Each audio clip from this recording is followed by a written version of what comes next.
반갑습니다. 반갑습니다. 오늘 임재록입니다. 교재 243쪽.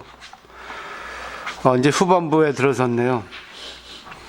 14-35번 밥값을 갚을 날이 있으리라. 큰 스님들이여, 산승이 오늘 부득이 쓸데없는 더러운 소리를 많이 하고 있는데 그대들은 착각하지 말라. 내가 보기에는 실로 이처럼 허다한 도리는 없다. 작용하게 되면 곧 작용하고 작용하지 않으면 곧 쉰다.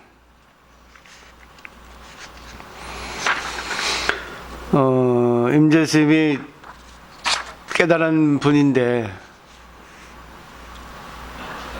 선에 대해서, 말하자면 부처님 마음에 대해서 분명히 알고 계신 분이고 자기가 자기 걸로 만드신 분인데 쓸데없는 말을, 그러니까 깨끗하지 않은 말을 많이 했다고 하는 것은 군더더기 말이죠.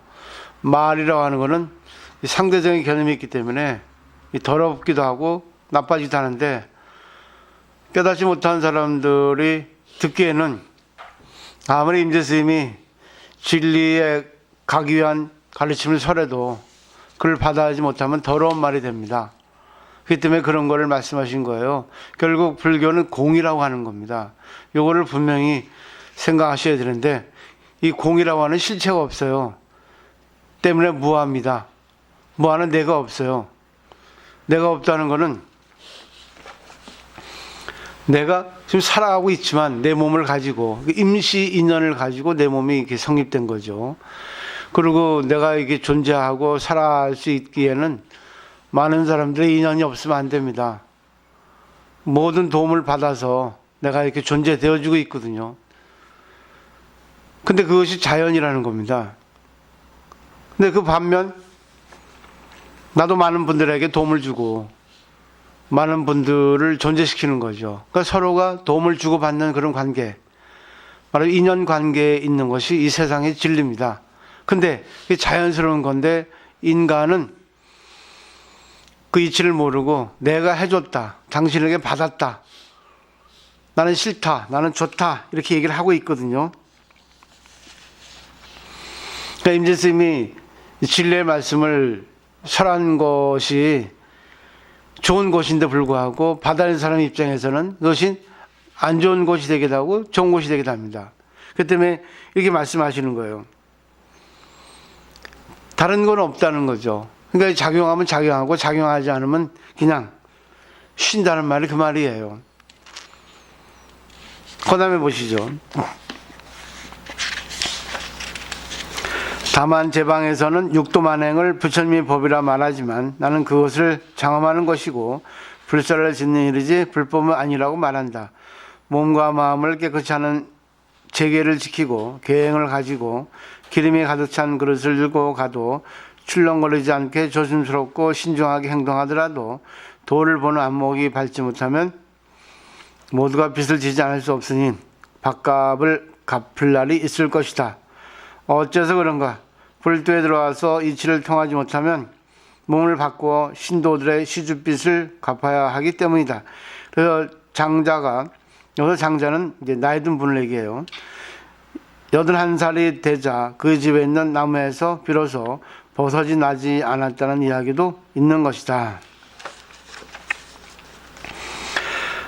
다만 제 방에서는 육도만행을 부처님의 법이라고 말하지만 나는 그것을 장엄하는 것이고 불사를 짓는지 불법은 아니라고 말한다고 말하고 계시는데,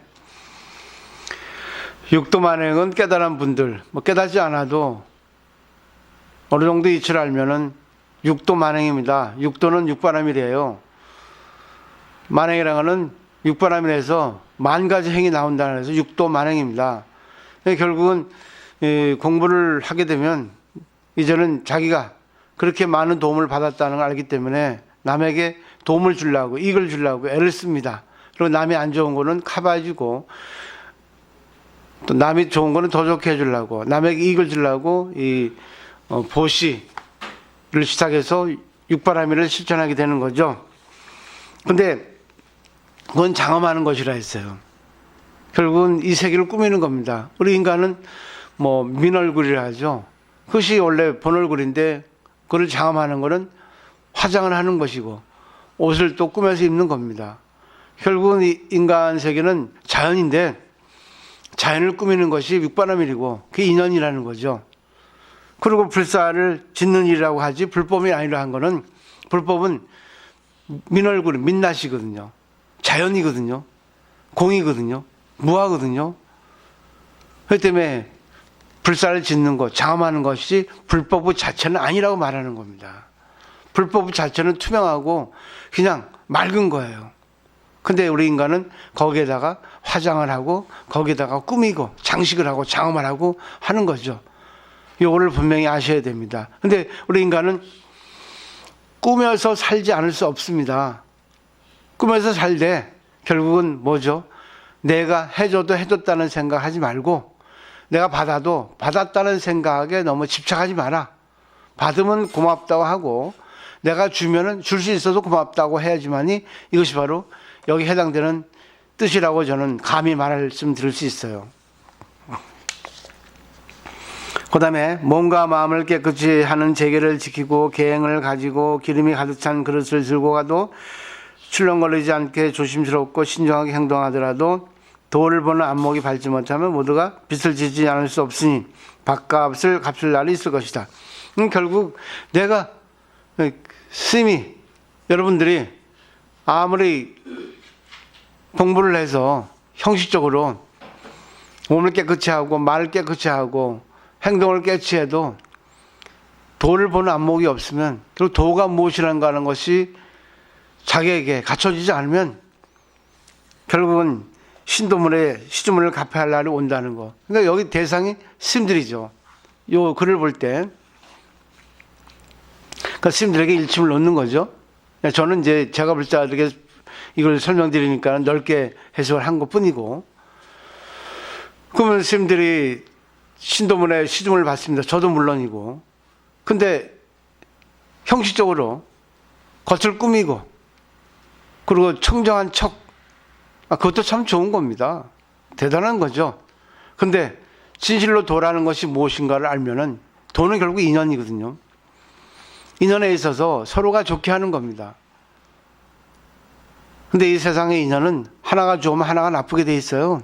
근데 같이 좋은 거는 뭐겠어요? 하나가 좋고 하나가 안 좋아도 결국 감사하는 겁니다. 당신은 좋은 쪽에 역할을 하고 나는 나쁜 쪽에 안 좋은 곳에 역할을 할 뿐이다. 그게 인연이거든요. 그거를 자각할 수 있도록, 그걸 자각하게 해주는 게 바로 깨달은 분, 도를 보는 안목이라고 말씀드리고 싶어요. 그러지 않으면 신도문의 시주문을 갚아야 되는 거죠. 왜? 내가 제대로 도를 몰랐고 형식적으로 했고 또 상대에게 도를 전하는데 제대로 도를 전하지 못하는 거예요. 그냥 걸릴 필요가 없는 거예요. 걸릴 필요가 없다고 막 해서는 또 안 됩니다. 세상에는 태도예요. 그 태도가 진실한 태도냐 가식적인 태도냐 하는 것도 한 번쯤 생각해 보십시오. 그러니까 자기가 이 세상에서 살면서 잘못했으면 미안합니다 하고, 자기가 잘하면은 내가 잘했구나, 내가 잘할 수 있는 거는 상대 덕분이구나 하고 또 생각하고, 이렇게 인연관계를 분명히 다 좋게 회항할 수 있으면, 다 좋게 받아들일 수 있으면 신도의 시주물을 다 갚은 겁니다. 저는 그렇게 자부를 하고 살아요.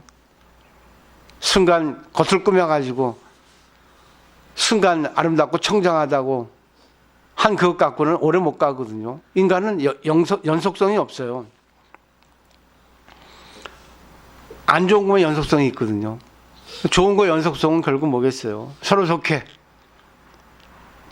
미안할 때는 미안합니다. 감사할 때는 감사합니다.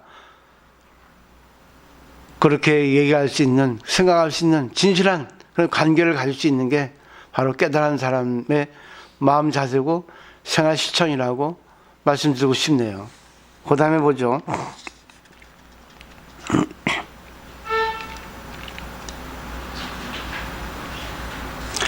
어째서 그런가? 불도에 들어와서 이치를 통하지 못하면 몸을 바꾸어 신도들의 시주문을 갚아야 하기 때문이다 했어요.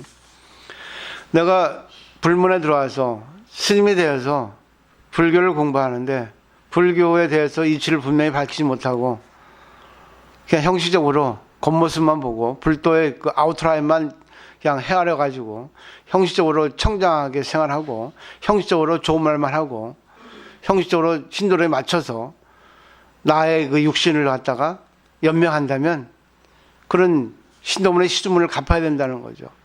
구렁이 돼서라도 아니면 뭐 강아지가 돼서라도. 그것도 여기서 또 예문을 들어요. 그래서 장자가 81살이 되자 그의 집은 남해에서 비로소 버섯이 나지 않았다는 이야기도 있는 것이다. 이거는 이제 그 밑에 무비심의 설명을 보시면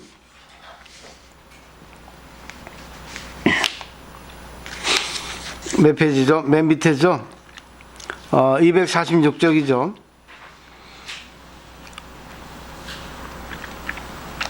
밑에도 네 번째 지죠. 제15조 가나 제급, 가나 제바 존자의 개성인데 존자는 인도의 비라국을 찼을 때 79살 된 장자와 그의 아들을 만났죠. 그들은 일찍이 수행하는 한 비구를 정속 고향했습니다. 비구는 불법을 깨닫지 못하고 죽은 뒤에 그 장자의 집에 나무 버섯으로 환생해서 장자가 81살이 될 때까지 계속 남해에서 도단하면서 공양받은 빚을 갚았다고 합니다. 그의 부인은 평소에 공양되는 것을 못마땅하게 생각했으므로 버섯이 눈에 보이지 않았다고 하죠. 가나 제급 존자로부터 이러한 이치를 알게 된 장자의 아들은 뒤에 출가생에서 제16조 라우라다 존재가 됐습니다. 서촌 28조입니다. 인도의 28조로서 스님들이 법을 전해주고 받았거든요. 그리고 이제 중국의 동토에 와가지고 이제 6조가 또 탄생한 겁니다. 그래서 삽삼조사라래요. 33명의 조사들. 인도에서 처음 오신 분이 이제 달마 대사죠. 그리고 마지막으로 끝난 분이 육조 해능이죠. 그러니까 이런 것을 볼 때 불교의 이치에도 분명히 깨달으면 어떤 것을 해도 빛을 지지 않고 빛을 갚은 것이 됩니다. 근데 중요한 거는 깨달은 사람은 무아, 공이라는 이치를 알기 때문에 어떤 것도 걸림이 없어요. 그리고 인위적으로 한 것이 없습니다. 자연 그대로 살아요.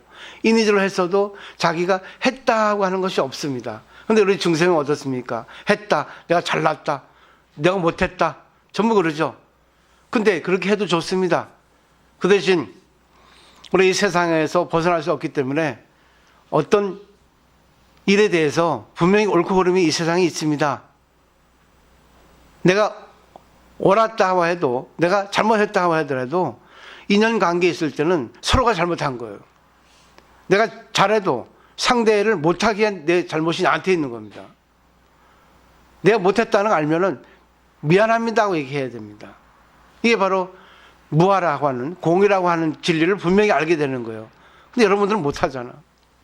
나는 합니다. 감히 교만하게 매개합니다. 나는 그러잖아요. 보살님이 나에게 뭘 갖다 질타하면 나는 아 그렇습니까? 내가 받아들이고 맞다 하면 내가 잘못했습니다 하잖아요. 스님인데 불구하고. 근데 아 그건 아닙니다 또 할 때도 있죠. 보살님들은 그런 적 있어요? 그런 적 있습니까? 한번 생각해 보십시오. 내가 잘했든 못했든 관계없어요. 중요한 거는 내가 잘했든 못했든 관계없이 인연관계에 있었다는 거는 결국 나에게 문제가 있다는 겁니다. 잘하고 못했고 그 사실이 중요한 게 아니에요. 그런 일이 생겼다는 것에 대해서 내 자신이 한번 보라고요. 그게 바로 공부하는 이유입니다. 임재 스님은 그걸 얘기하고 있어요. 나만이 신도문의 빚을 갚는 게 아닙니다. 여러분도 많은 분들의 도움을 받아 살잖아. 남편의 도움을 받아, 또 자식의 도움을 받아, 그 주위의 모든 사람들 도움을 받고 살잖아요. 그걸 갚아야 되는 거죠. 어떻게? 감사의 마음을 가지고 내가 조금씩 보시하는 겁니다. 그래서 육도만행 하라는 겁니다. 할 때 뭐예요? 내가 했다 하지 말고 그냥 할 수 있어서 고맙다. 정말 감사합니다. 덕분에 내가 살려주고 있고 덕분에 내가 이렇게 그거를 깨닫고 그들에게 내가 이렇게 보시할 수 있어서 고맙습니다. 그걸 보시는 삼륜청정이잖아요. 주는 사람, 받는 사람, 주체, 객체, 그리고 받는 물건, 주는 물건, 그것이 다 공이 돼야 된다는 거죠. 준 사람은 줄 수 있어서 고맙습니다. 받는 사람은 받을 수 있어서 고맙습니다. 이렇게 돼야 되는 겁니다. 근데 우리들은 어때요? 남이 잘해야 주고 남이 못하면 안 주고. 옛날에 어떤 보살님한테 제가 너무 힘들었을 때 저 좀 뭐가 좀 필요한데 좀 주시면 안 되겠습니까? 하니까 뭐라는 줄 아세요? 하는 거 봐서요 그러더라고요. 그게 10몇 년 전에 있었습니다. 제가 참 어려웠을 때 참 많이 돈이 필요했을 때 있는데 저게 좀 베풀어 주시면 안 되겠습니까? 하니까 그 신도가 그러더라고요. 하는 거 봐서요 그러더라고요. 그래서 더 이상 얘기 안 했습니다. 오늘 이 내용을 보니까 그 생각이 나네요. 한 번쯤 생각해 보세요. 나도 그렇고 여러분도 그렇잖아요. 자기에게 견주어서 한번 잘 자기를 한번 비춰보시면 좋겠습니다. 오늘 여기까지 돼서 질문 있습니까?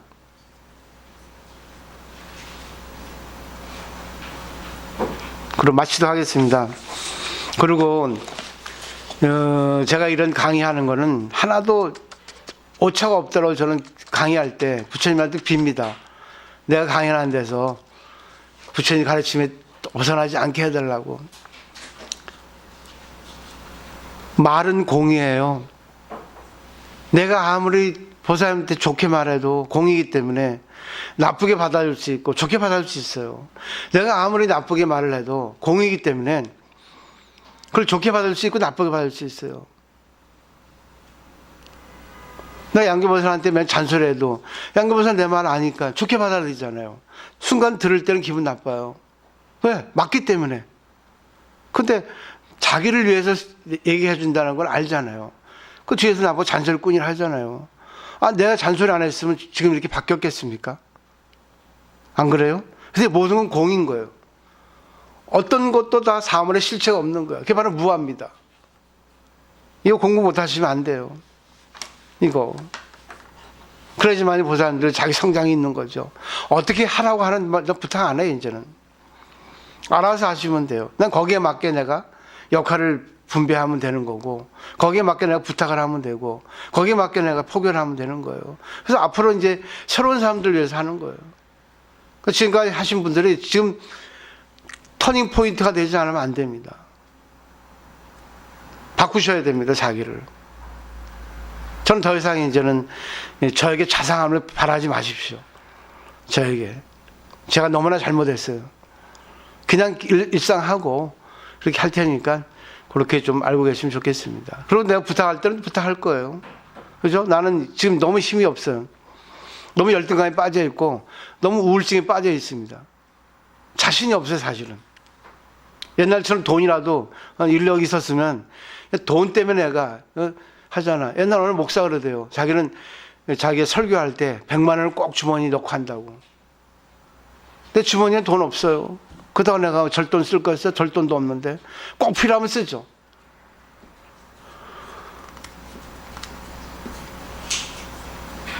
서로가 서로를 생각해 보십시오. 서로의 입장만 내세우지 말고 상대의 입장도 해보시라고. 서로의 정당성만 주장하지 말고 왜 이런 사태가 벌어졌는가 하는 걸 보라고요. 그게 바로 진리입니다. 공이잖아요.